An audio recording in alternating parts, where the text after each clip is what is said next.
නමෝ තස්සේ භගවතු වරහතු සම්මා සම්බුද්දස්ස නමෝ තස්සේ භගවතු වරහතු සම්මා සම්බුද්දස්ස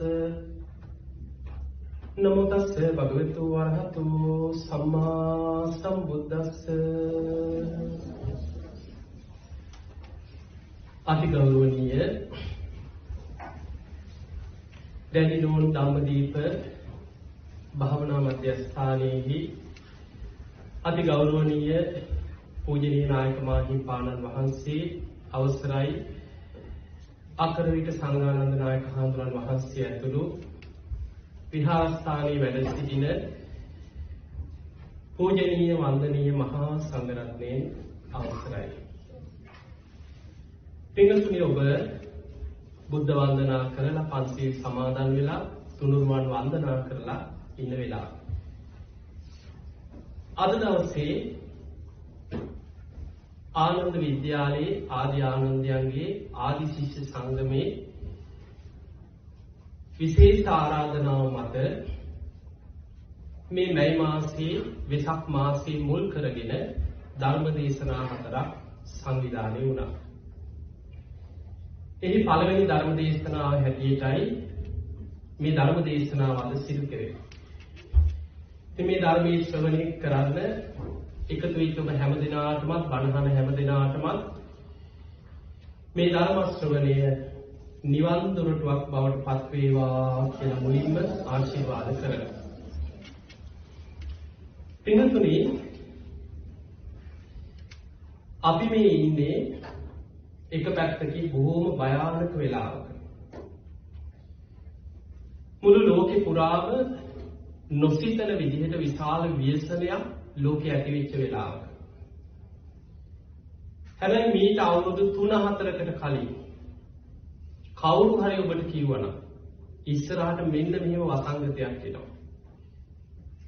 අවුරුදු ගානක් කිසි දෙයක් කරගන්න බැරි වෙනවා. සමහර රටවල මේ විදිහට මිනිස්සු මහා පාරවල් වල තැන් වල 100,000 ගණන් මිනිස්සු මැරෙනවා. මිලියන ගානක් මිනිස්සු අනාගතේ මැරෙනවා. රටවල් සම්පූර්ණයෙන් වහගෙන ඉන්න වෙනවා. ගුවන් යානා ඔක්කොම නවත්තන්න වෙනවා. පිළිගන්නවද? පිළිගන්නේ. මොන පිස්සුද? ඕවා කොහෙ වෙන්නද? අද මේ විද්‍යාව තාක්ෂණයේ කොච්චර දියුණුද? ඕවට බෙහෙත් තියෙනවා. හැබැයි ස්වභාව ධර්මයේ ඉදිරියේ ඒ සියල්ල පැරදිලා ගියා. පින්වත්නි, බුදුරජාණන් වහන්සේ පෙන්නනවා මිනිස්සුන්ගේ ආයුෂ අද අපි ඉන්නේ මනුස්ස ලෝකේ වුණාට මේ මනුස්ස ලෝකේ අපායක් වගේ. සමහරුන්ට නිකන් දිව්‍ය ලෝක වගේ පේනවා ඇති. ඒ අපිට අවුරුදු 1000 ගණන් තිබ්බ ලෝක ගැන අපිට අද කිසිම දැනුමක් නැහැ. අපිට තේරෙන්නේ නැහැ. සමහර වෙලාවට අපි මේවා කියද්දී තර්කානුකූලවම හැමදේම හිතන කෙනා හිතන්නේ ඕක බොරුවක්. එහෙමත් මිනිස්සු ඉන්න පුළුවන්. ඕවා නිකන් සුරංගනා කතා. ඒ විදිහට තමයි කෙනෙකුට හිතේ. බුදුරජාණන් වහන්සේ දේශනා කරනවා අවුරුදු 1000 ගණන් ආයුෂ තිබ්බ මිනිස්සු ලෝකෙ ඉඳලා තියෙනවා. මේ මිනිස්සුන්ගේ ආයුෂ වැඩි වෙලා අවුරුදු අසංඛ්‍යයට වැඩි වෙනවා කියනවා. අද අපිට හිතන්නවත් බැහැ. ඒ නිසා අසංඛ්‍ය ගණන් ගැන හිතන්න බැරි නිසා ඒව වැඩි හිතන්න යන්නත් එපා. ඒ දීර්ඝ ආයුෂ ඇති කාලේ සක්විති රජවරු ලෝකෙ පහළ වෙනවා. සක්විති රජවරු කියන්නේ සසරේ බොහෝ පින් කරපු පාරමී පුරපු මහා පින් ඇති අය. ශරීරයෙන් දෙතිස් මහා පුරුෂ ලක්ෂණ මතුවෙනකම්ම සසරේ පින් කරපු අය. ඔබ අහලා ඇතිනේ බුදු කෙනෙකුයි සක්විති රජ කෙනෙකුයි අතර පෙනුමෙන් තියෙන එකම වෙනසයි. ඒ තමයි වුණ රූප ධාතුන් වහන්සේ. බුදුරජාණන් වහන්සේ නමකගේ අපි බොහෝ වෙලාවට බුද්ධ ප්‍රතිමා හදලා ශ්‍රද්ධාව වැඩි නිසාම අපි රත්තරනේ නේද වුණ රූප ධාතුන් වහන්සේ කියන්නේ. හැබැයි බුදු කෙනෙක්ගේ සුදු පාටයි. සක්විති රජුරුවන්ගේ තමයි රත්තරන් පාට. බුදු කෙනෙක්ගේ සුදු පාටයි. සුදු බුදු රැසක් විහිදෙන වුණ රෝම ධාතුන් වහන්සේගේ. සුදු පාට රශ්මියක් විහිදෙනවා. දක්ෂිනාවෘතව කරකැවිලා කෙළවර ඉහළට හිටින විදිහට නතර වෙනවා. සක්විති රජ කෙනෙක්ගේ වාමාවෘතව කරකැවිලා රත්තරන් පාටයි කෙළවර පහළට හිටින විදිහට නතර වෙලා තියෙනවා. ඔන්න ඔය වෙනස තමයි බුදු කෙනෙකුයි සක්විති රජ කෙනෙකුයි හොයාගන්න තියෙන්නේ. පුංචිම කාලේ මහා පුරුෂ ලක්ෂණ දිහා බලන්න. එතකොට එවැනි සසර මහා පිං ඇති රජවරු ඔබ අහලා ඇති ගුවන් යානා ඒව භාවිතා කරලා නෙමෙයි පුණ්‍ය ඉරිදියක් පහළ වෙනවා කියන්නේ. තමන්ගේ සිවුරංග සේනාව පිරිවරාගෙන අහසින් යනවා. අහසේ ඉඳන් ඒ හැම රටකටම අහසේ ඉඳන් රජවරු අනුශාසනා කරනවා. ප්‍රාණඝාතයෙන් වළකින්න, හොරකමින් වළකින්න, වැරදිකාම සේවනයෙන් වළකින්න, පන්සිල් වලින් සක්විති රජවරු අහසේ ඉඳන් අනුශාසනා කරනවා. ඒ පුංචි පුංචි සියලු රාජ්‍ය මුළු ලෝකෙම හැම රටක්ම සක්විති රජුරවන්ට ඒ හැම රජ කෙනෙකුම පූජා කරනවා. මුළු ලෝකෙම තනි පාලකෙක් හැටියට සක්විති රජ කෙනෙකුට හිතන දිශාවට අහසින් යන්න පුළුවන් චක්‍ර රත්නයක්, අස්ති රත්න, මණි රත්න ඔය වගේ සත්ව රත්නයක් පහළ වෙනවා කියන්නේ. අද අපිට නිකන් සාමාන්‍යයෙන් අපි නිකන් හිතුවොත් හිතෙන්නේ ඔබ සුරංගනා කතා මේ වගේ යුගයක නෙමෙයි. අවුරුදු දහස් ගණන් ආයුෂ තියෙන දීර්ඝ කාලවල සක්විති රජවරු පහළ වෙයි. බුදුරජාණන් වහන්සේ දේශනා කරනවා මිනිස්සුන්ගේ ආයුෂ දීර්ඝ වෙනකොට මනුස්ස ලෝකේ දිව්‍ය ලෝක වගේ සැප බහුලයි. ඒ දීර්ඝ ආයුෂ ඇති කාලවල දෙවිවරුන්ගේ අදහස දෙව්ලොව උපදින්න නෙමෙයි. දෙවියන් හිත පිහිටවනවා කියනවා මනුස්ස ලෝකේ හොඳයි. දැන් මනුස්ස ලෝකේ සැප බහුලයි. දිව්‍ය ලෝක 6ටම වඩා දීර්ඝායුෂ තියෙන කාලවල මනුස්ස ලෝකේ සැප බහුලයි. හැබැයි බුදුරජාණන් වහන්සේ පෙන්නනවා මිනිස්සුන්ගේ ආයුෂ අඩු වෙලා අන්තිමටම අකුසල් බලවත් වෙන්න මිනිස්සු ගුණ ධර්මයෙන් පිරිහෙන්න ආයුෂ පිරිහෙනවා. ඔහොම පිරිහීගෙන ඇවිල්ලා මිනිස්සුන්ගේ ආයුෂ අවුරුදු 100 වෙනකොට මිනිස්යාගේ මනසේ ඇති වෙන්න තියෙන සියලු පාපී අකුසල් බලවත් වෙලා ඉවරයි. එතකොට අපිට මිනිස්සුන්ගේ ආයුෂ අවුරුදු 100 මට්ටම වෙනකොට අලුතෙන් ආය අමුතුවෙන් ඇති වෙන අකුසල් නැහැ. යම් තාක් ලෝකේ පාපී අකුසල් කියලා යම් පාපයක් තියෙනවාද ඒ සියල්ල මිනිස් මනසේ බලවත් වෙලා අවසానයි. මිනිස්සුන්ගේ ආයුෂ අවුරුදු 100 වෙනකොට. ඊළඟට බුදුරජාණන් වහන්සේ පෙන්නනවා මහණෙනි අවුරුදු 100 වෙනකොට එතනින් පහළට ඒ ඇතිවෙච්ච අකුසල් මනසේ විකෘති වෙනවා කියන්නේ. මේක තියෙනවා අංගුත්තර නිකායේ මහා සාල කියලා සූත්‍රය. අධර්ම රාගයේ විකෘති විදිහට සත්තුන්ටත් අන්ත විදියට විකෘති වෙනවා. අධර්ම රාගය. ලෝභයේ තියෙන එක විෂම ලෝභයක් වෙනවා විකෘති වෙලා යනවා මනසේ. ඊළඟ මිත්‍යා ධර්මය. මෙන්න මේ තුන බලවත් වෙනකොට බුදුරජාණන් වහන්සේ පෙන්නනවා මහණෙනි මිනිස්සුන්ගේ ආයුෂ තවත් වේගයෙන් අවුරුදු 100 ඉඳන් පහළට පිරෙනවා. එහෙම වෙනකොට ඔය අංගුත්තර නිකායේ තික නිපාතේ තියෙන මහා සාල කියලා සූත්‍රයක්. ඒකේ බොහොම ලස්සනට පෙන්නනවා මහණෙනි මිනිස්සුන්ගේ ආයුෂ අවුරුදු 100න් පහළට පිරෙනකොට මිනිස්සු අකුසල් වලින් අපරාධ, මිනි මරා ගැනීම, දූෂණ මේවා ලෝකෙ පිරෙනකොට දෙවියන් මිනිස්යාගෙන් ඈත් වෙනවා කියලා. මනුස්ස ලෝකෙට දෙවියන්ගේ රැකවරණය අහිමි වෙන්නේ මිනිස්සුන්ගේ ආයුෂ අවුරුදු 100න් පහළට පිරිහෙන තැන ඉඳන්. එතකොට ඒ මහා සාල සූත්‍රයේ පෙන්නන අනාගතයේ විශාල විපත් තුනක් ලෝකෙ වෙනවා කියලා. මේ බුදුහාමුදුර අනාගතයේ දැකපු ඒවා. එකක් තමයි මිනිස්සු ආගම් වශයෙන්, ಜಾති වශයෙන්, කුල වශයෙන්, රටවල් හැටියට බෙදිලා අවියාවිද හදාගෙන එකිනෙකා මරා ගන්න කාලයක් එනවා කියනවා. එතකොට ලෝකෙ ගත්තොත් කලාතුරකින් ඔය රටවල් කීපයක් ඇවිත් හැම රටකම කොහේ හරි කැරලි කෝලහල මරා ගන්නව ත්‍ස්ත්‍රවාදී ප්‍රශ්න, දේශ සීමා ආරවුල් හැමතැනම ප්‍රශ්න. ඊළඟට අපිට නොපෙනෙන එකක් බුදුහාමුදුරු පෙන්නුවා. ඒ තමයි දෙවියන් මිනිස්සුන්ගෙන් ඈත් වෙනකොට සැඩ යක්ෂයන් මිනිස්සුන් අතරට යකුන් මුදා හරිනවා කියලා. මේක මේ මං හදලා කියන එකක් නෙමෙයි.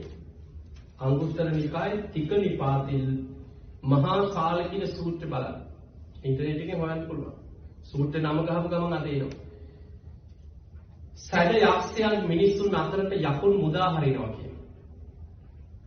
එතකොට මහා දරුණු අමනුෂ්‍යයන්, යක්ෂයන්, ගම්, නගර, ජනපද අමනුෂ්‍යයන්ගේ ග්‍රහණයකට අනාගතේ ලක් වෙනවා කියලා. දෙවියන් අහක බලන්න. ඒ හේතු කරගෙන නොයේ විපත්, ලෙඩ රෝග ලෝකේ පුරා වේගෙන් පැතිරෙනවා කියලා.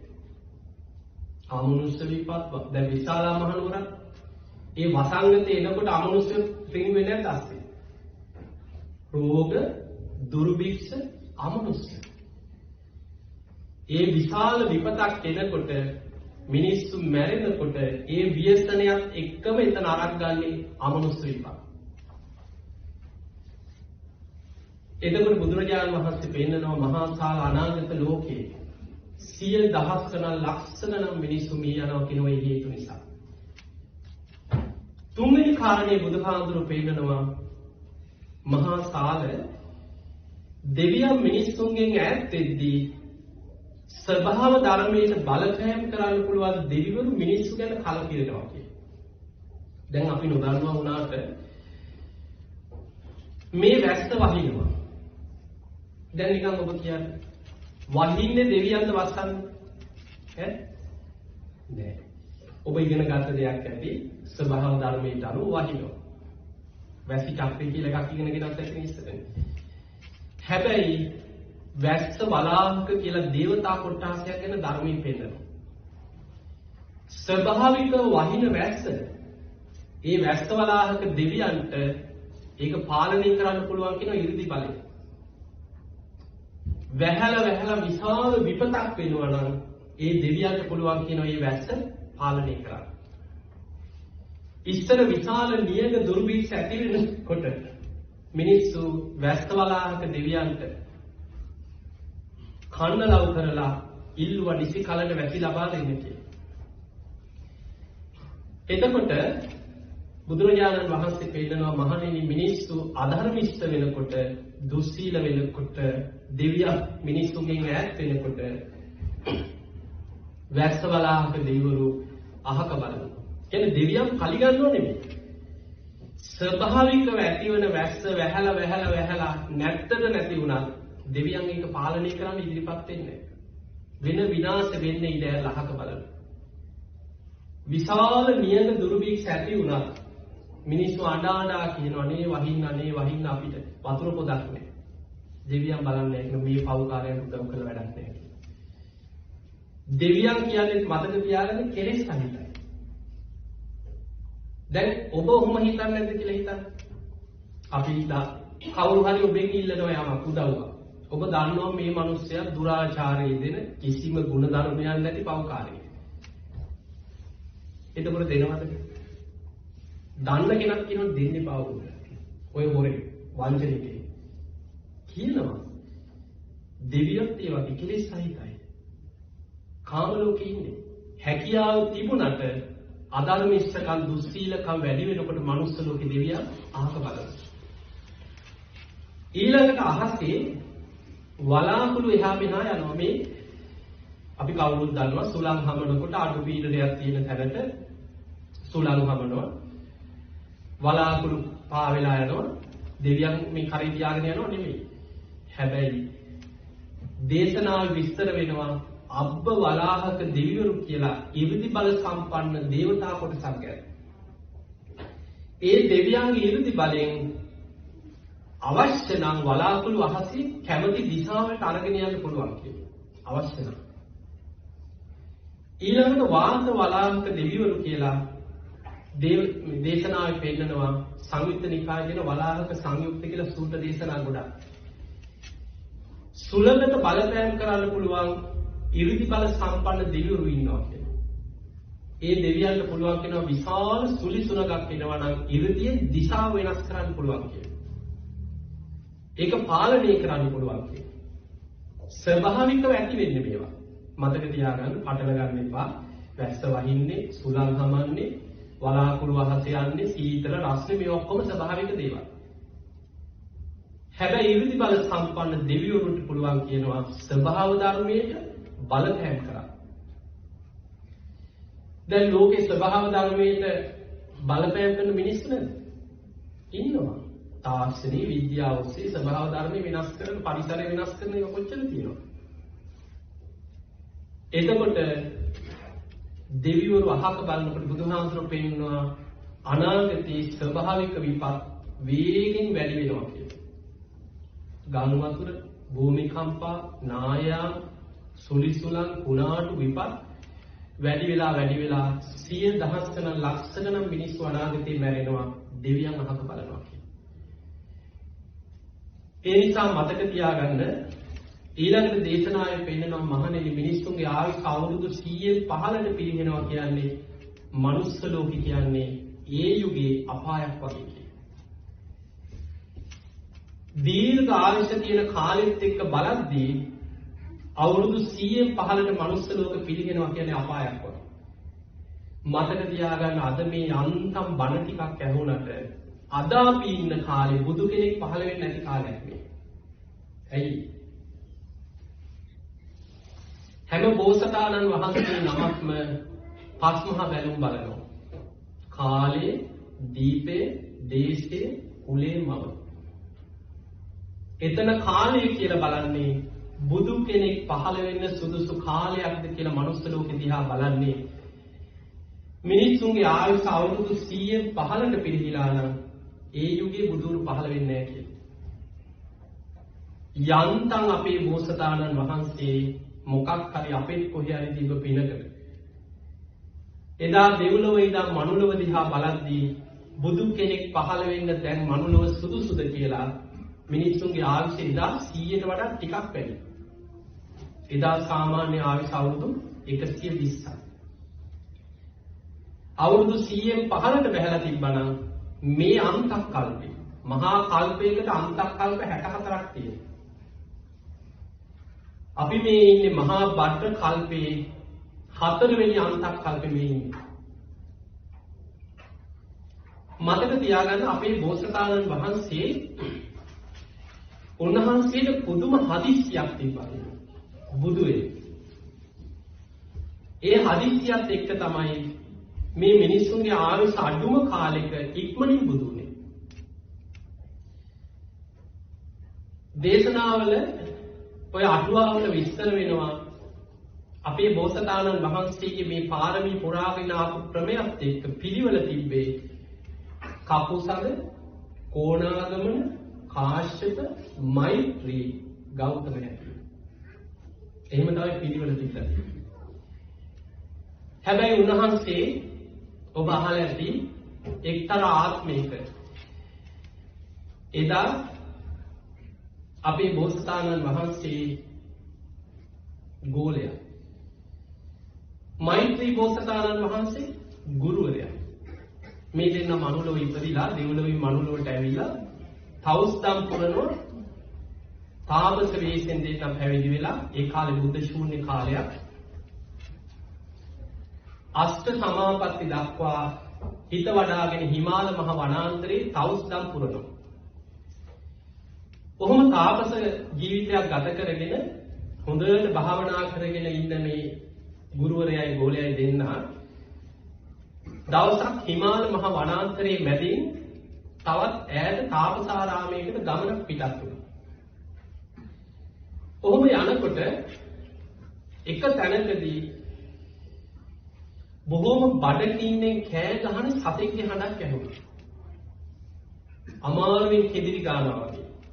මේ දෙන්නම ගිහින් බලනකොට ගල් තලාවක් අස්සේ හෙලක් වගේ තැනකට කොටි දෙනක් වැටිලා පැටව ටිකක් දෙක. ඒ වෙලාවේ උඩට ඒ ගන්න විදිහකුත් නැහැ. දවස් ගාණක් කන්න නැතුව ඉඳලා දැන් අර කොටි දෙනට පුදුම බඩකින්නක් කුසගින්න දරා ගන්න බෑ. දැන් බහල ඇති කුසගින්න දරා ගන්න බැරි වෙනකොට මිනිස්සු නොකනේවත් කනවද නැද්ද? නොකන දේවලුත් කනවා. මිනිස්සු මිනිමස් කන්නේ නැද්ද? සම්මෝ වකනවද කියලා හිතේ. බැමිණි ඉතිහාසය කාලේ අපේ රටේ ඉතිහාසය කියවලා බලන්න. කන්න නැති වෙනකොට මිනිස්සු දරුණු වෙලා කණ්ඩායම් එකතු වෙලා මිනිමස් කන කණ්ඩායම් හිටියා කියලා. ඉතිහාසයේ තියෙනවා කැලෑවල භාවනා කරපු තනි හිටපු ස්වාමීන් වහන්සේලා මිනිමස් කන කණ්ඩායම් වලට ගොදුරුණා කියලා. ඔය අපේ රටේ ඉතිහාසය බැමිණි ඉතිහාසය කාලේ. එතකොට අර කොටි දෙනට කුසගින්න දරා ගන්නම බැරි වෙනකොට පැටව ළඟට ගිහිල්ලා පැටව කන්න කට අරිනවා. ආයමත් දරු සෙනෙහස ඇති වෙනකොට කෑ ගහලා බිම පෙරලෙනවා. මේක බලාගෙන හිටියා බෝසතාණන් වහන්සේලා දෙනවා. ඒ වෙලාවේ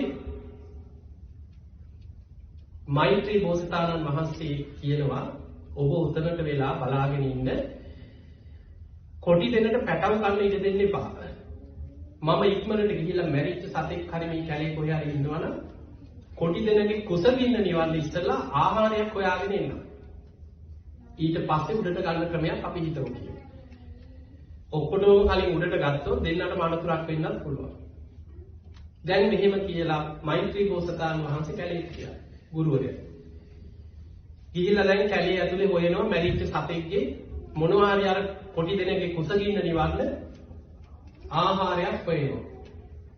දැන් වෙලාව යනවා කොටි දෙනට බඩකින්න දරා ගන්න බෑ. පැටව ළඟට එනවා පැටව කන්න සූදානම් වෙනවා කට අරිනවා ආයි පස්සට යනවා. මේක බලාගෙන හිටියා අපේ බෝසතාණන් වහන්සේ ගෝලයා. බලාගෙන ඉඳලා බැරිම තැන වටපිට බැලුවා ගුරුවරයා එන පාටක් නැහැ. දැන් අර කොටි දෙන පැටව කන්න සූදානම් වෙනවා.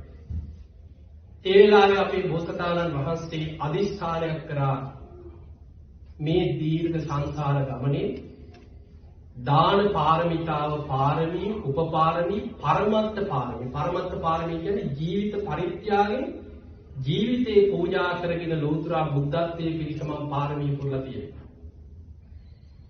ඒ වෙලාවේ අදිස්ථානයක් කරා කොටි දෙනගේ කුසගින්න නිවේවා මේ පැටවුන්ගේ ජීවිත ආරක්ෂා වේවා මගේ ජීවිතය පූජා වේවා මේ පිනෙන් මට ඉක්මනින් ලෞතර බුද්ධත්වයේ ලැබේවා කියලා පැන්න පල්ලෙහා.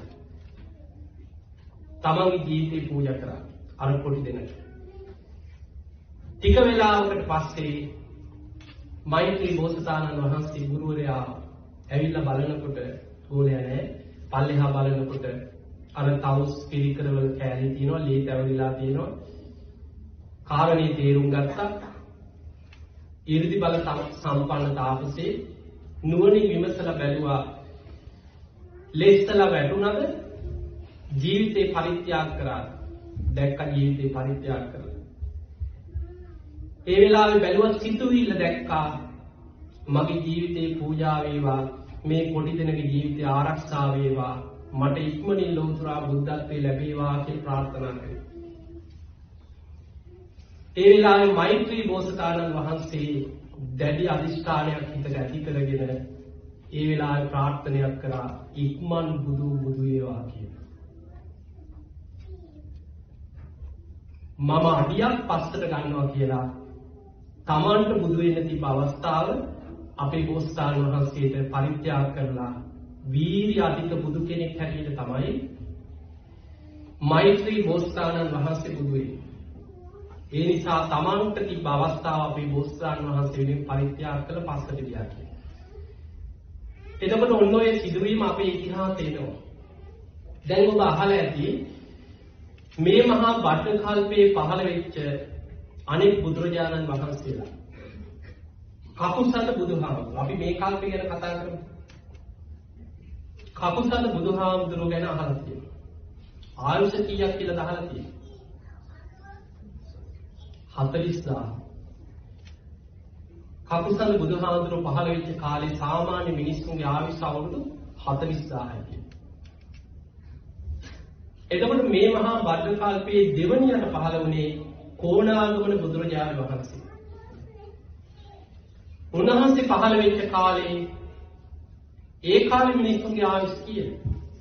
අවුරුදු 30000යි. ඊළඟට තුන්වෙනියට පහළ වුණා කාශ්‍යප බුදුරජාණන් වහන්සේ. උන්වහන්සේ පහළ වෙච්ච කාලේ ඒ වෙනකොට මිනිස්සුන්ගේ ආයුෂ අවුරුදු 20000යි. ඔබ දැන් සම්බුදු වන්දනා කරලා ඇති. අටවිසි බුද්ධ වන්දනා, සූවිසි බුද්ධ වන්දනා ඔබ ගොඩාක් කරලා ඇති. එතකොට මේ පෙර බුදුවරුන්ගේ ආයුෂ ගැන තියෙන පොත් එහෙම කියවලා ඇතිනේ. මීට පෙර පහළ වෙච්ච හැම බුදු කෙනෙක්ම අවුරුදු 80000, 70000, 60000, 40000 ආයුෂ තියෙනවා. අනාගතයේ බුදු වෙන මෛත්‍රී බුදුහාමුදුරුවෝ පහළ වෙන්නේ මිනිස්සුන්ගේ ආයුෂ අවුරුදු කීයද? 80000යි. කිසිම බුදු කෙනෙක් නැහැ අවුරුදු 100ට ආසන්න කාලේ බුදු වෙච්ච. අපේ බුදුහාමුදුරුවෝ විතරයි අර ඉක්මනින් බුදු වෙන්න තිබ්බ හදිස්සියත් එක්ක පාරමී සම්පූර්ණ කරලා මනුලොවට ඇවිල්ලා මේ මහා භද්‍ර කල්පේ හතරවෙනි බුදුරජාණන් වහන්සේ හැටියට ඉක්මනින් බුදු වුණේ. උන්වහන්සේ ගැන ධර්මයේ සඳහන් වෙන්නේ අල්ප ආයුෂ්ක බුදු කෙනෙක් කියලා.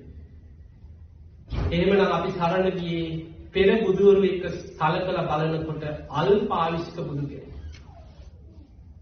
සාමාන්‍ය මිනිස්සුන්ගේ ආයුෂ අවුරුදු 120ක් තියෙන කාලේ තමයි උන්වහන්සේ ලෝකෙ පහළ වෙන්නේ. ඒ නිසා පින්වතුනි දැන් හිතන්න බුදුහාමුදුරුවෝ පහළ වෙච්ච කාලේ දැන් මේ විද්‍යාව තාක්ෂණයේ මේ කාලේ නිකන් හිතමුකෝ අපි මීට වඩා දියුණුද නැද්ද? නෑ. මෙහෙම විද්‍යාවක් තිබ්බේ නෑ. හැබැයි මිනිස්සුන්ට මීට වඩා ආවිෂ තිබ්බද නැද්ද?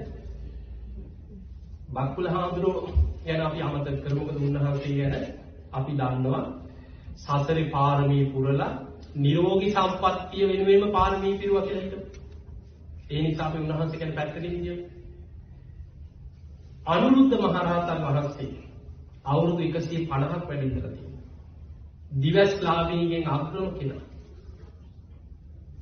ආනන්ද හාමුදුරුවෝ අවුරුදු 120යි. මහා කාශ්‍යප මහරහතන් වහන්සේ අවුරුදු 120යි. තුන්වෙනි ධර්ම සංගායනාව කරපු මොග්ගලීපුත තිස්ස මහරහතන් වහන්සේ අවුරුදු 120යි. විසාකා උපාසිකා අවුරුදු 120ක්. දරුවෝ 20 දෙනෙක්ගේ අම්මා කෙනෙක් කියලා. දැන් හිතන්න අද අපි මේ මොන විටමින් මොන තරම් වෛද්‍ය තාක්ෂණයේ මොනවද තිබ්බද? අද දරුවෙක් දෙන්නේ හම් වෙනකොට අම්මා කෙනෙක්.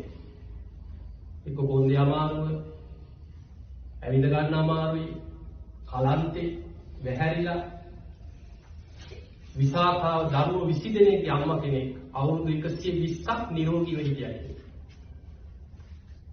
එහෙනම් අපිට පේනවා මේ කාලේ මිනිස්සුන්ගේ ආයුෂ වැඩි. අපේ ආයුෂ අඩු වෙලා අද වෙනකොට මිනිස්සුන්ගේ සාමාන්‍ය ආයුෂ අවුරුදු 60, 70, 75, 80 ඒ වගේ අතර තියෙනවා. අවුරුදු 70 80 අතර සාමාන්‍ය ආයුෂක් අද අපිට තියෙනවා. මේ ආයුෂ තවත් ඉස්සරහට අඩු වෙනවා. දැන් බලන්න මේ වසංගතයේ දිහා බලන්න තව කොච්චර කාලයක් ඉන්න වෙයිද? ලෝකෙ එක්ක බලද්දි යන්තම් මේ ඕස්ට්‍රේලියාවේ ඉන්න අපි වාසනාවන්ත නැද්ද? කොහෙන් හරි මමත් බේරුණා වුණේ. ලංකාවේ කියනම් මෙලාට හැදියා. එතකොට මොකක් හරි පිනකට මෙහි බේරුණා. ඔය නව ශ්‍රීලංකාවේ මේ රටවල් දෙක තුනයි බේරිලා තියෙන්නේ. අද ලෝකෙ දියුණුවයි කියපු රටවල් කොච්චර අසරණද කියලා හිතන්න. යුරෝපේ, ඇමරිකාව, කැනඩා, එංගලන්ත මේ රටවල් කොච්චර අසරණ වෙලා. තව අවුරුදු කීයක් මේ වසංගතයත් එක්ක අපිට ඉන්න වෙයිද? දැන් මේ හොයාගත්ත වැක්සින් කීයක් වේද? ඒ නිසා අනාගතයේ ඊට වඩා දරුණු විපාත් වියසන ඒ නිසා පින්වතුනි අප්‍රමාදීව ධර්මයේ දියුණු කරා. මේවා දකින්න අපිට එකම දෙයයි පේන්නේ. අප්‍රමාදී වෙන්න ඕනේ. මරණ සතිය වඩන්න. නිතර මරණය ගැන සිහි කරන්න. කවදා කොතන කොයි මොහොතේ මොන විදියට ජීවිතේ අවාසනාවන්ත විදියට මැරෙන්න වෙයි දන්නේ. මහා ධනපතියෝ, ධන කුවේරයෝ, බිලියනපතියෝ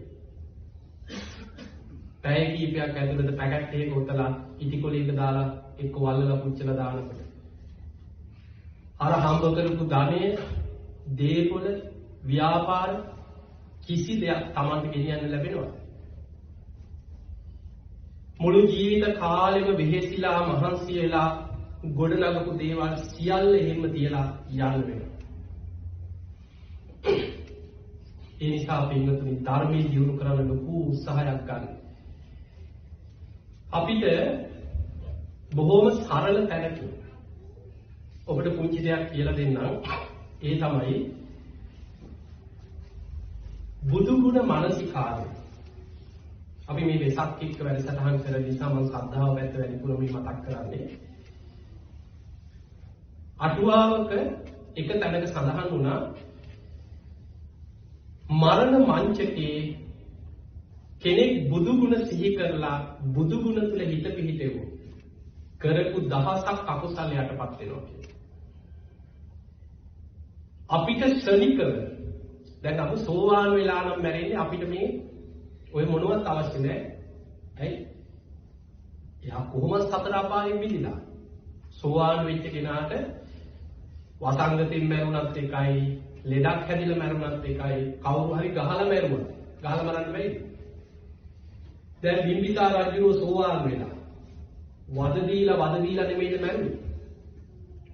යටිපතුල් පළලා, කන නොදී හිර කරලා තියලා ගිනි පොකුරුට ඉඳන් ඇවිද්දෝලා තමයි සෝවාන් වෙච්ච බිම්බිසාර රජුව මැරුවේ. මැරුණා නෙවෙයි මැරුණා. හැබැයි අපාය වැටුන්නේ නැහැ. ජනවසබ කියලා දෙවි කෙනෙක් වෙලා ඉපදුණා. ධර්මය අවබෝධ කරගත්ත කෙනා මොන විදිහට මැරුණා? මරණ මංචකයේ හතුරු වට කරගෙන මොනවා කිව්වත් කොයි විදිහට මැරුණත් එයා සුගතියි. සමහර රහතන් වහන්සේලාගේ ජීවිතවල උන්වහන්සේලා ධර්මය අවබෝධ කරලා තියෙන්නේ උල උඩ උබහලා තියෙන කතාව. නොකල වරදකට රජුරුවන්ගේ රාජාභරණ වගේක් හොරකම් කරගත්ත පුරු ටිකක් කැලේ පැනලා දුවද්දී මේ කැලේ භාවනා කර හිටපු අහිංසක හාමුදුරුවෝ කෙනෙක් උන්වහන්සේ මාර්ගඵල ලබලා හිටියේ නෑ ඒක. උන්වහන්සේ පීන මේ පොකුණක් කියනවා එතනට ඇවිල්ලා පැන් පහසු වෙනවා සීවර ගලවලා පැත්තක තියලා පැන් පහසු වෙනවා ඊට පස්සේ ගමන පින්න පාතේ වගේ. කැලේ කුටියක හිටියේ. අර බොරු කැලේ දුවගෙන යනකොට රාජපටිය පස්සෙන් පන්නනවා වටපිට බැලුව බේරින්න අතක් නෑ. අර පොකුණ ළඟ තිබ්බ රෙදි වගේක් වාජනයක් තියෙන පාත්‍රේ මේක ඇතුළට ආබන්න දාලා සිවුරෙන් වහලා මොකක් කැලේ පැනලා. දැන් අහු වුණත් බේරෙන්න පුළුවන්. ඒ කාලේ ඇඟිල්ලත් සලකුණු ගන්නේ. මේ කැලේට ආවා මේ දර කඩන්නා පුළුවන් කියලා බේරේ. දැන් රාජපටිය පන්නගෙන ඇවිල්ලා කැලේ පීරගෙන එනකොට දැක්ක මේ මහා කැලිය ඇතුළේ මෙන්න රෙදි වගේ. වාජනයක් නැදලා බලනකොට අර සිවුරු අතරේ තියෙන රාජ ආභරණ ටික. වටපිට බැලුවා. කවුරුත් පේන්නේ නැහැ. බලනකොට මෙන්න කෙනෙක් පොකුණේ පීන නානවා. මෙහෙට වල කියලා ඇදලා ගත්තා. ගගහ ඇදගෙන ගියා. දැන් බලන්න අහක යන කරුණ.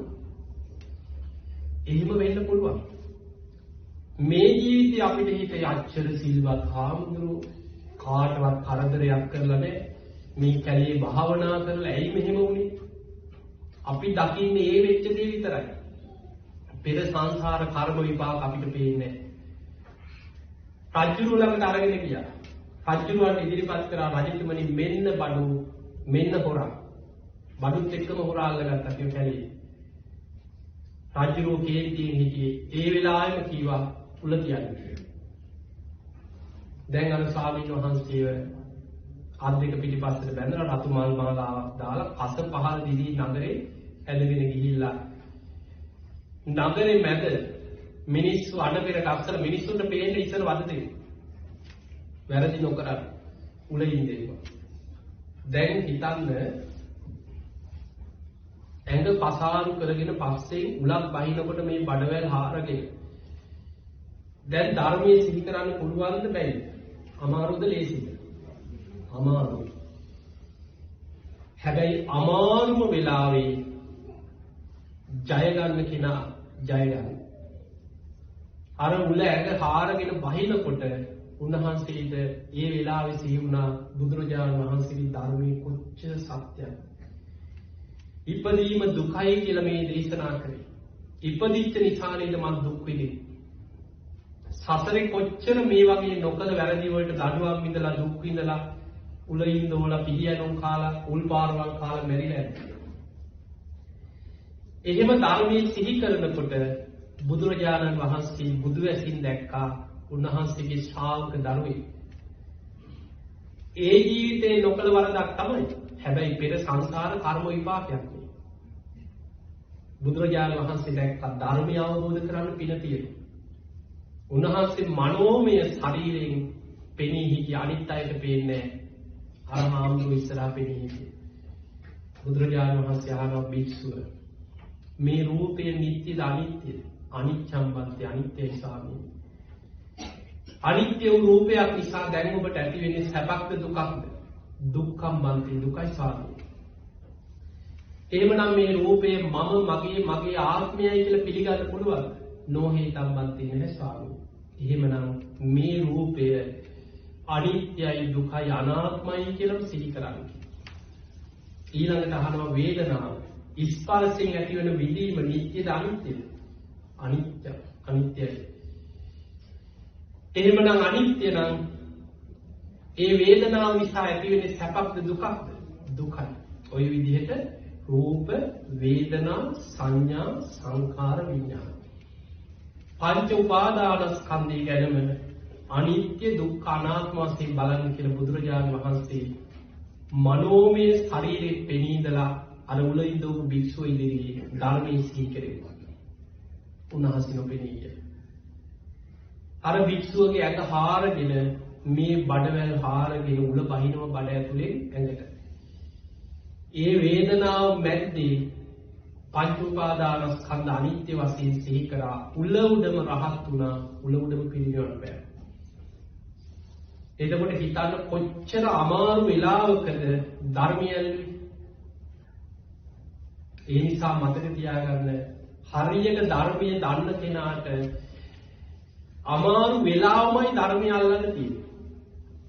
දැන් සමහර වෙලාවට අපි ওই ලෙඩුන්ට හරි සමහරුන්ට කරදරයක් වෙලා විපතක් වෙච්ච කෙනෙකුට බණ කියන්න ගියාම එයාට කේන්ති යනවා. මේ ඔළුව ගිනිගත් වෙලා එනවා මෙතන මේවා කියන්න කියලා. දැකලා නැද්ද? ඒ වෙලාවම තමයි ධර්මය අල්ලන්න තියෙන්නේ. දැන් අපිට බට ගහලා සමහරවිට නහයෙන් බට දාලා එක්ක මෙහෙන් බට දාලා වෙනහලුවකට ඔක්සිජන් දීලා යන්තම් හරි සිහිය තියනවා නම් යන්තම් හරි කන ටික තියනවා නම් ඒ වෙලාව තමයි අමාරුවෙන් හරි ධර්මයේ හිත පිහිටවන්න තියෙන හොඳම වෙලාව. ඒ වෙලාවේ කේන්ති අරගෙන ද්වේෂෙන් බය වෙලා තැති අරගෙන දැඟලුවොත් මරණාසන්න මොහොතේ අකුසලයක් මතුවෙන්න ඉඩ තියෙනවා. සමහර වෙලාවල් දැන් හිතන්න මේ ධර්මයෙන් ජයගත්ත චරිත ගැන හිතන්න අමාරුම වෙලාවේ ධර්මය අල්ලපු කෙනා තමයි ගැලවෙන්නේ. සාමාවතිය ඇතුළු 500ක් වෙන කෙනෙක් නම් ස්වභාවික මරණයක් නෙමෙයි ගොඩ නැගිල්ල නිකන් විනිගත්තවත් ගෑස් කාන්දුවක්වත් මොනවන් නිකන් කොහේ හරි එහෙම ඒවා නෙමෙයි. මාගන්ධියා ගොඩ නැගිල්ල දොරවල් ඔක්කොම වහලා පණින්න බැරි වෙන්න කණු වල රෙදි පානකට උතලා ගිනි ගන්න තෙල් දාලා සාමාවතිය ඇතුළු 500ක් කොටු කරලා ගිනි තිබ්බා. එතකොට ගිනි තිබ්බේ තවත් රජුරුවන්ගේ උදේනි රජුරුවන්ගේ තව විසවක්. එතකොට මේ භික්ෂුණීන් වහන්සේලා නෑ. උදේනි රජුරුවන්ගේ අන්තපුරේ හිටපු විසවරු ටික. සාමාවතිය ඒ වෙලාවේ දැන් ගොඩ නැගිල්ල ගිනි ගන්නකොට සමහරු බය වෙලා එහෙම මේ බැලුව පණින්න අතක් කොහෙවත් නෑ. සාමාවතිය කිව්ව නැගණිවරුනි කලබල වෙලා වැඩක් නෑ කියලා. ඔහොම වාඩි වෙන්න කිව්වා. දැන් ගොඩ නැගිල්ල ගිනි ගන්නකොට වාඩි වෙන්නේ කවුද? බේරෙන්න අතක් නෑ කියලා දැනගත්තා. සාමාවතිය කිව්වා නැගණිවරුනි අපිට වටිනාම දෙයක් තියෙනවා. ඒ තමයි බුදුරජාණන් වහන්සේගේ ධර්මය. මේ වෙලාවේ හිත රැක ගන්න කියනවා. ද්වේෂ හිතක් ඇති වුණොත් අපි පරදිනවා. ඒ නිසා මේ වෙලාවේ හිත රැක ගන්න. භාවනා කරන්න. මෛත්‍රිය වඩන්න. ගින්නෙන් පිච්චෙනකොට යම් වේදනාවක් එයිද ඒ වේදනාව අරමුණු කරලා වේදනානුස්සතිය වඩන්න කියනවා. දැන් සතර සතිපට්ඨානයේ ගැඹුරින් ඉගෙන ගත්ත කෙනෙකුට තියෙනවා කායානුපස්සනා, වේදනානුපස්සනා, චිත්තානුපස්සනා, ධම්මානුපස්සනා. වේදනානුපස්සනාව කියන්නේ ස්පර්ශය නිසා උපදින විදීම කියන්නේ හිත පිහිටවන හිත වඩන්න පුළුවන්. දැන් අපිට කයෙන් වේදනාවක් උපදිනවා. තුවාලයක් නිසා කියන්නේ ඒ වේදනාව එන්නේ කොහොමද? කයයි පහසයි විඥානයයි නිසා වෙන කායික වේදනාවක් උපදින්න තැනක් නැහැ. ඇහැ මුල් කරගෙන දකින්න රූපයක් නිසා වේදනාව ඇති වුණා නම් ඇහැයි රූපයයි විඥානයයි නිසාමයි ඒ වේදනාව උපදින්නේ. කවුරු හරි බණිනව ඇහිලා දුකක් ඇති වුණා. ඒක ඇති වුණේ කොහොමද? කනයි, ශබ්දයයි, විඥානයයි නිසාමයි ඒ ස්පර්ශය. එතකොට මේ ආයතන හයේ කායික වේදනා අපිට බඩේ අමාරුවක් වෙන්න පුළුවන්. මොකක් හරි ඉන්ජෙක්ෂන් කට්ටක් අයින්නකොට වෙන්න පුළුවන්. ඇඟ ඇතුලෙන් වෙන්න පුළුවන්. මොනවා හරි කායික වේදනාවක් උපදිනවා නම් උපදින්නේම කයයි පහසයි විඥානයයි නිසා.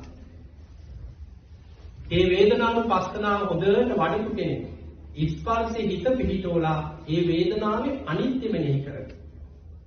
බුදුහාමුදුරු පෙන්නනවා දැන් මම මේ කියන්නේ ටිකක් ගැළපෙන්නේ නැති වෙන අමාරුයි වගේ හිතෙන්න පුළුවන්. නමුත් චුට්ටක් තේරුම් ගන්න. අමාරුම වෙලාවේ හිත පිහිටවන හැටි. ලස්සන දේශනාවක් තියෙනවා සාරිපුත්ත හාමුදුරන් බුදුහාමුදුරු පෙන්නනවා සාරිපුත්ත ඔබ පින්නපාතේ යනකොට මිනිස්සු ඔබට බණී කියනවා. ඒ බණිනකොට හිතන්න කියනවා කනයි, ශබ්දයයි, විඥානයයි නිසා ස්පර්ශය ඇති වෙනවා. මේ කනත් අනිත්‍යයි, ඒ ශබ්දෙත් අනිත්‍යයි, විඥානයත් අනිත්‍යයි.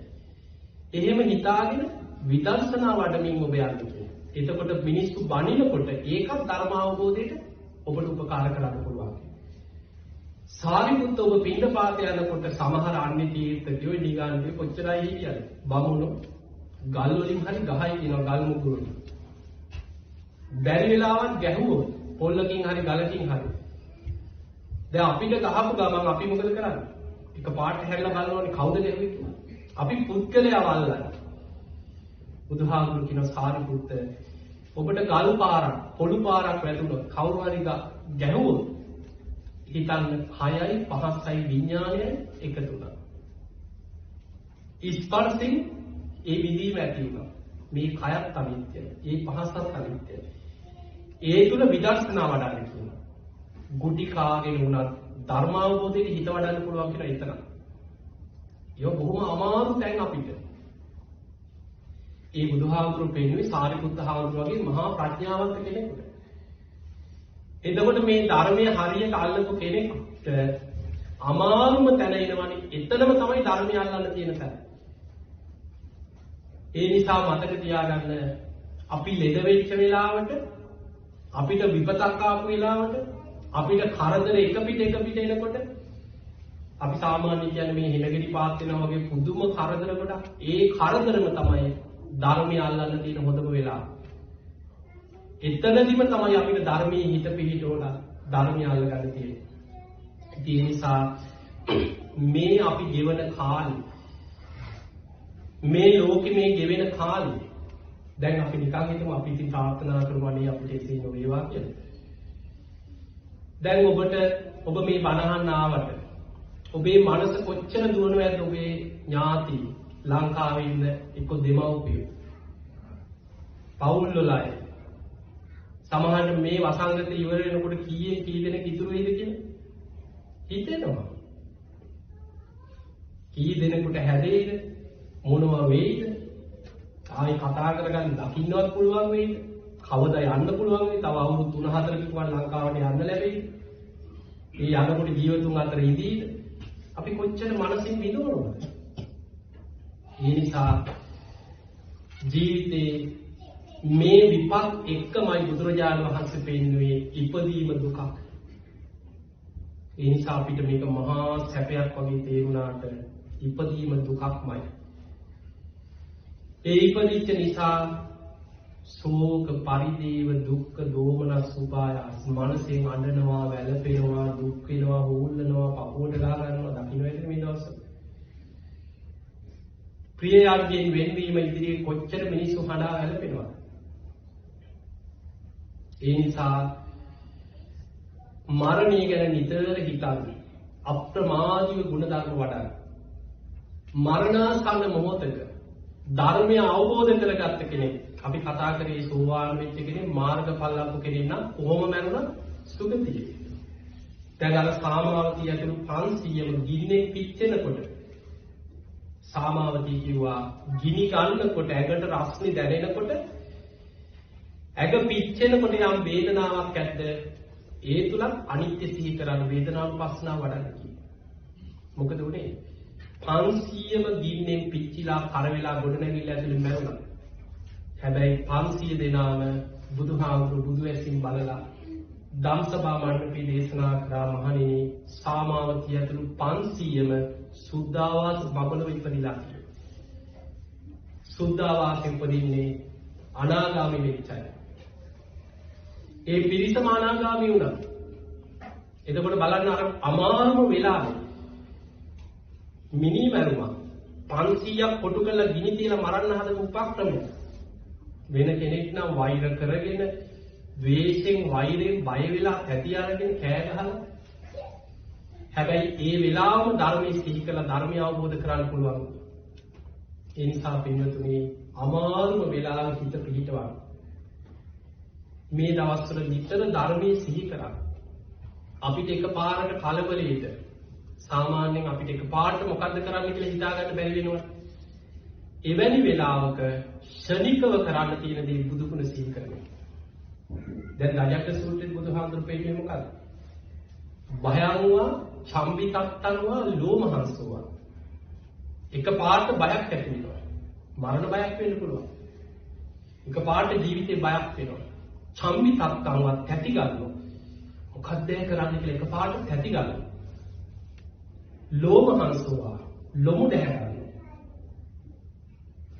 එතකොට මෙවැනි වෙලාවක බුදු ගුණ සිහි කරන්න කියලා. ඒක තමයි දජග්ග සූත්‍රයේ තියෙන්නේ. එකපාරට කලබලයට බුදු ගුණ සිහි කරගන්න බැරි වුණොත් ධර්මයේ ගුණ හිතන්න. එහෙමත් බැරි වුණොත් සංඝ ගුණ හිතන්න.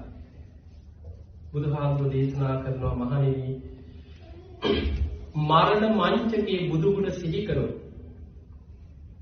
කරපු දහසක් අකුසල් යටපත් වෙලා සද්ධාව බලවත් වෙනවා. ඒ තමයි බුදු ගුණ වල තියෙන බලය. අපිට තේරෙන්නේ නැහැ. ඔබට මට කියා අපි කාටවත් තේරෙන්නේ නැහැ. ඇයි? බුදු කෙනෙක්ගේ බුදු ගුණ තේරෙන්නේ තවත් බුදු කෙනෙකුට විතරයි. සාරිපුත්ත හාමුදුරන්ටවත් පරිපූර්ණ බුදු ගුණ ගැන වැටහෙන්නේ නැහැ. බුදුවරු සම වෙන්නේ තවත් ලෞතර බුදු කෙනෙකුටම විතරයි. ඒ නිසා අපි බුදුවරුන්ට කියන්නේ අසම සම. මේ ලෝකයේ අනෙක් සියලු දෙනා එක්ක අසමානයි. හැබැයි බුදු කෙනෙක් තව බුදු කෙනෙක් එක්ක සමානයි.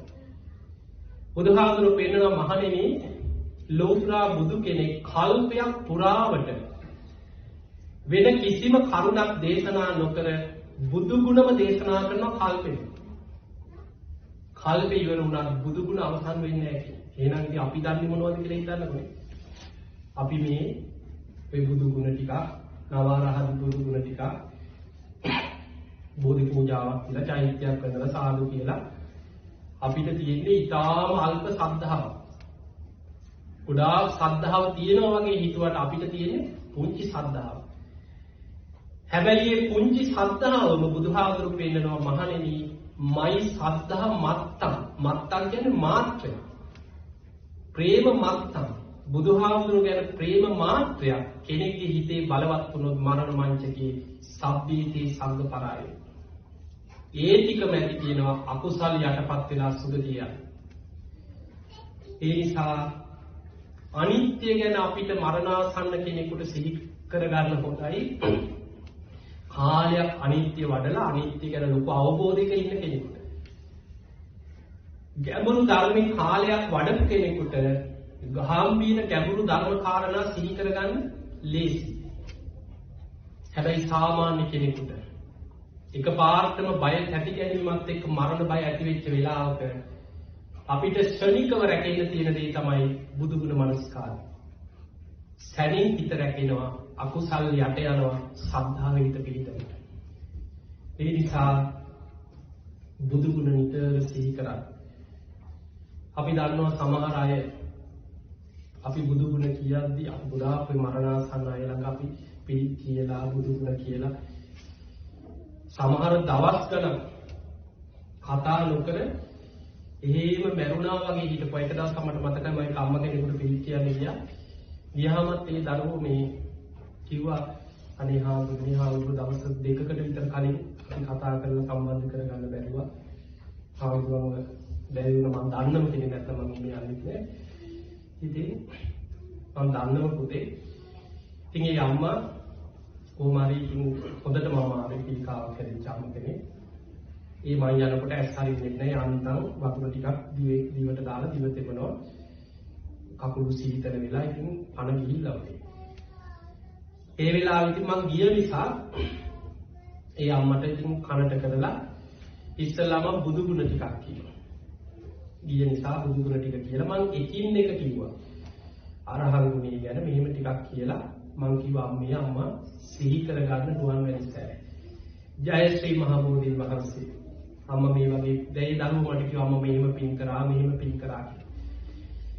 ඊට පස්සේ මම ওই ටික කියලා පිරිත් චුට්ටකුත් කියලා ආයෙත් මම කනට කරලා කිව්වා අම්මේ බුදුගුණම හිතන්න. ඊට පස්සේ අම්මා අමාරුවෙන් යන්තක් කට ඇරලා මොකක් හරි වචනයක් කියන්න හදනවා. ඊට පස්සේ මට තේරුණා මොනවා හරි අම්මා කියන්න හදනවා කියලා. ඊට පස්සේ මම ඒ පුතාට කිව්වා පුතේ මේ අම්මව පොඩ්ඩක් අල්ලලා අරන් පපුව අත ගාලා චුට්ටක් මොකක් හරි කියන්න හදන්නේ අම්මගෙන් ඔයා අහන්න කියලා. ඉතින් ඒ දරුවා අම්මව කකුලට අරගෙන චුට්ටක් ඇල කරලා පපුව අත ගාලා අම්මේ කියන්න කියලා. මම හොඳට පිළි කරගත්තා කියලා. අමාරුවෙන් දවස් 3කට පස්සේ ඔය වචනේ කතා කරා. එදා රෑ මෙතන තිබ්බා යම්ම. එතකොට කෙනෙකුට අර මරණාසන්න වෙලා ඇහැක් කරින්න නැතුව කතා කරන්නේ නැතුව එහෙම මැරිලා වගේ අනිත් අය හිතාගෙන ඉන්නේ දැන් එක්ක පණ නැතුව ඇති නිකන් පණ ගිහිල්ලා ඇති දැන් කොයි වෙලේද අන්තිම වෙලාව මේ කී බලාගෙන ඉන්නේ. හැබැයි ඒ වෙලාවේ කනට කරලා බුදුගුණ ටික කියනකොට සැනින් කරපු පිනේ හිත පිහිටියා.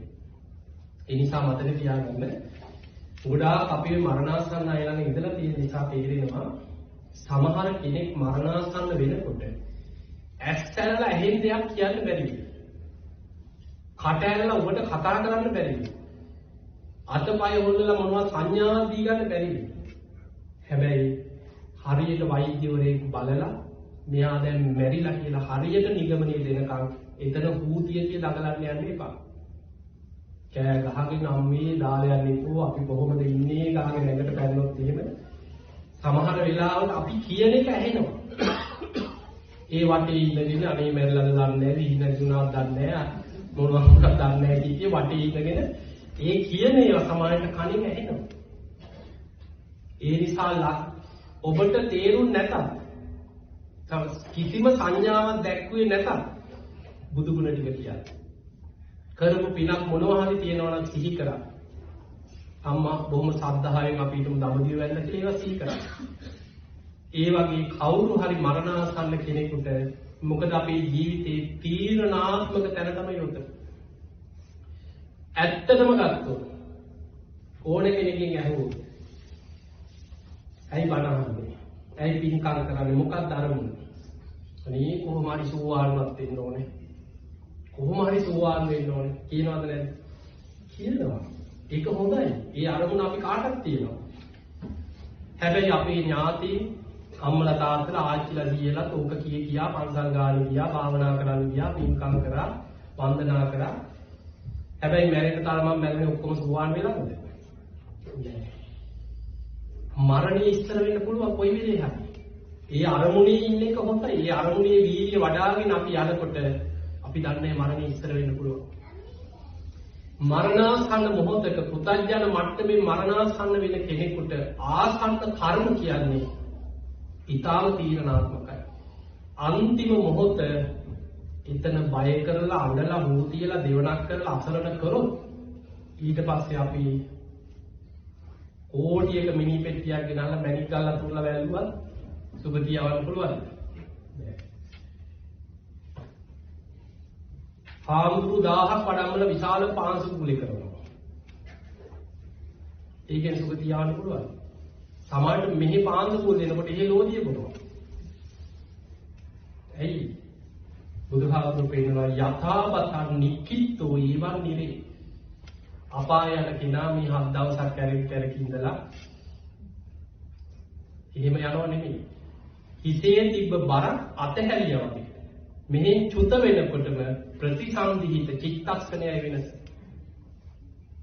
ඒ සැනින් අපාය නිවිසතෙක් වෙලා පහළ වෙනවා. ඒ නිසා මරණාසන්න මොහොත වරදින්න පුළුවන්. පුතඥ මට්ටම භයානකයි. පොඩි බයක් නෙමෙයි. ධර්මාශෝක රජු අපි ගැන කවර කතාවද?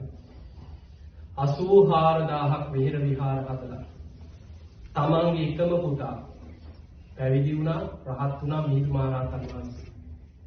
තමන්ගේ දුව සංඝමිත්තා රහත් භික්ෂුණිය, මුණුබුරා සුමන සාමණේරයන් වහන්සේ. තුන්වෙනි ධර්ම සංගායනාව කරා. 1000ක් රහතන් වහන්සේලා එකතු කරලා ඇසුරු කරේ මොග්ගලීපුත්ත තිස්ස මහරහතන් වහන්සේ. ලෝකේ රටවල් ගානකට ධර්මීය ව්‍යාප්ත කරා. පින් පැත්තෙන් ගත්තොත් අපි කරන පිනුයි ධර්මාශෝක රජු කරගත්ත පින් ටිකයි හිතක්.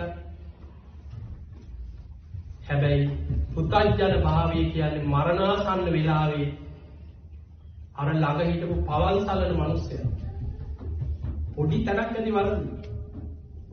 ඔහු එක කේන්ති ගියා, ද්වේෂය බලවත් වුණා, කරපු පින් කුසල් යට ගියා, අන්තිම මොහොතේ ආසන්න අකුසලේ බලවත් වුණා. දින කීපයකට හරි දුගතිය වැටුණා. ඒ නිසා ඔබ එක පැත්තකින් ලෝකේ වාසනාවන්තයි. ජීවිතේ අපි මනුස්ස ජීවිතේ ලැබුවා. බුද්ධ ශාසනයේ මුණ ගැහුණා. මේ වගේ යුගයක ලෝකේ ශාසනය දැන් බැබලෙන කාලෙ මේ පිළිගෙන යන කාලෙ එන්නේ අනාගතේ මිනිස්සු ගුණ ධර්මයෙන් පිරිහෙනවා කියන්නේ ශාසනය බැබලෙනව නෙමෙයි. විශාල විහෙර විහාර හැදෙයි. විශාල පින්කම් කෙරේ. විශාල පෙරහැරවල් හැදෙයි. හැබැයි ඊ අතරෙම පෙරහැරවල් වල මහා හොරු යයි. විශාල පින්කම් වලින් විශාල ගතා කෑම යයි. ඒක තමයි එන්නේ වෙන්නේ ඉස්සර. ශාසනය බැබලෙනවා. ඒ නිසා ශාසනයේ නාමයෙන් ඔයේ විකෘති දේවල්, බොරකම්, වංචාවල් ලෝකෙ පිළිපිලියයි. ධර්මෙ පිළිලා යයි. ඒ නිසා අපි එක පැත්තකින් වාසනාවන්තයි. අද බණ පදයක් ඇහෙන රටක අද මෙහි පතිරූප දේශයක්. ඇයි? පතිරූප දේශයක් වෙන්නේ ධර්මයේ දියුණු කරන්න පුළුවන් පරිසරයක් තියෙනවා. ස්වාමීන් වහන්සේලා අපිට ඉන්නවා. පන්සල් කීයක් තියෙනවා. බණ ඒ මොනව නැතත් අද YouTube එක බලන්න ඕනේ. දවසකට සමහර වෙන දවසක බණ 3-4 දෙයි ඉඳන් කොච්චර බණ අහන්න පුළුවන්ද? සමහර ලාවට අපිට ඒ හාමුදුරුවෝ ජීවිතේට දකින්න බැරි වෙයි. සමාජෙ හොඳට භාවනා කරපු කැලේම හිත වඩාගෙන ඉන්න ස්වාමීන් වහන්සේ තමයි. කවුරු හරි ගිහිල්ලා බණක් හරි රෙකෝඩ් කරලා ඒක ලෝකෙමයිට අහන්න සලස්සනවා. අද ධර්මයේ අල්ලන කෙනෙකුට ත්‍රිපිටකේ භාෂ ගණනාවකින් ලෝකේ කියවන්න පුළුවන්. මහා කාලයක් මුලින් මීට අවුරුදු 15කට 16කට මම පැවිදිලා අවුරුදු 19ක්. ඒ මුල් කාලේ අවුරුදු 20කට 19කට කලින් අපි උනත් පොතක් කියවනකොට අර ත්‍රිපිටක පොත් 54ක් තියෙනවා. අටුවා ඔක්කොම සමහර එක සූත්‍රයක් හොයාගන්න පැය ගාණක් අර පොත් ටික ඔක්කොම පෙරලනවා. සමහරවිට පැය 4-5ක් ගිහිල්ලා සූත්‍රය හොයාගන්න බෑ. ඊට පස්සේ මේ වචන කාගෙන් හරි හාමුදුරු කෙනකින් අහනවා. ඊට පස්සේ කියනවා මේ සංයුත්ත නිකාය පෙරලා බලන්න. ඒකේ වගේ මතකයි කියලා. සංයුත්ත නිකාය දෙන සූත්‍ර දේශනා 8900 ගාණක්. අර 8900 ගාණෙම හොයන්න ඕනේ මේ සූත්‍රය හොයාගන්න. ඊට පස්සේ කාගෙන් හරි අහපම් කියන ඔක අංගුත්තර නිකායේ තිබ්බා කියනවා. අංගුත්තර නිකායේ තියෙන සූත්‍ර දේශනා 9000 ගාණක්. අද එහෙම නෙමෙයි. අද සූත්‍රේ නම ගහපු ගමන් සූත්‍ර උඩට එනවා. අද හදලා තියෙනවා. ඒ සූත්‍රයේ තියෙන එක වචනේ ගහපු ගමන් ඒ වචනේ තියෙන සූත්‍ර ටික ඔක්කොම පෙළට උඩට එනවා. අද තාක්ෂණෙත් එක්ක ධර්මය අල්ලන කෙනෙකුට හරි පැත්තට ධර්මයේ පැත්තට තාක්ෂණය යොදාගත්තොත් ඒ තාක්ෂණය ධර්මයේ කරා යන්න පුළුවන්. ඒ නිසා අපිට ලෝකෙ වෙනස් කරන්න බෑ. ලෝකෙ දවසින් දවස විශාල විපතකට විනාශයකට පරිහානියකට පිරිහීමකට ලෝක යන කාලය. ඒ පිරිහීම දිහා බලාගෙන අනේ අපොයි කියලා ඕක දිහා බලාගෙන ඉඳලා තවත් වෙන්නේ අපිට ගුණ ධර්ම වඩා ගන්න තියෙන එකක් නැති වෙලා අපේ හිතට පසුතැවීම් ගොඩාක් එනවා. ඒ නිසා මේ වෙලාවේ අප්‍රමාදීව ධර්මයේ දිනු කරන්න උත්සාහයක් ගන්න. ඉතින් මේ වෙසක් සතිය වෙසක් මාස ඉදිරියට එන්නේ වෙසක් දින කිහිපේ යන්තම් කොහොම හරි ඔබට මේ රටේ මේ වෙසක් වෙනකොට පින්කම් ටිකක් කරගන්න වාසනාව ලැබෙනවා.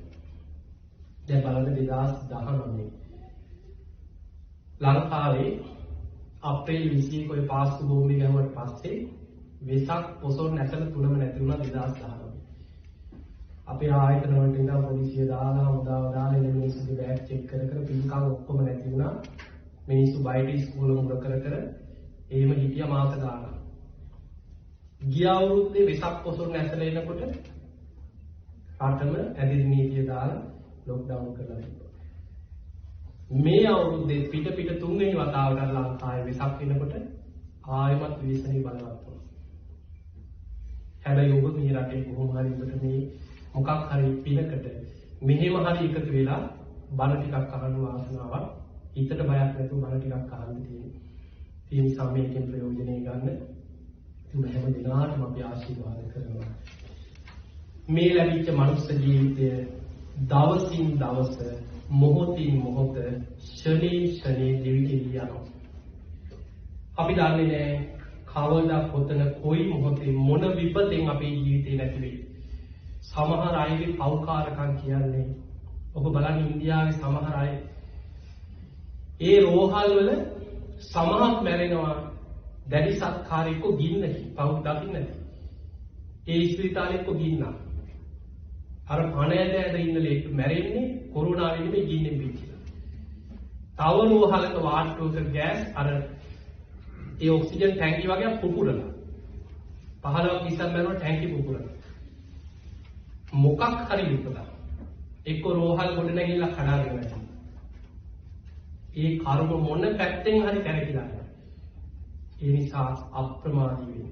අප්‍රමාදීව ධර්මයේ දියුණු කරලා ඉතින් එහෙම ඔබ හැම දිනකටම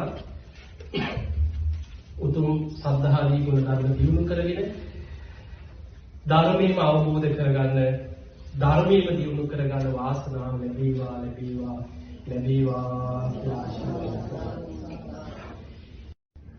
නමෝ තස්සේ භගවතු වරහතු සම්මා සම්බුද්දස්ස නමෝ තස්සේ භගවතු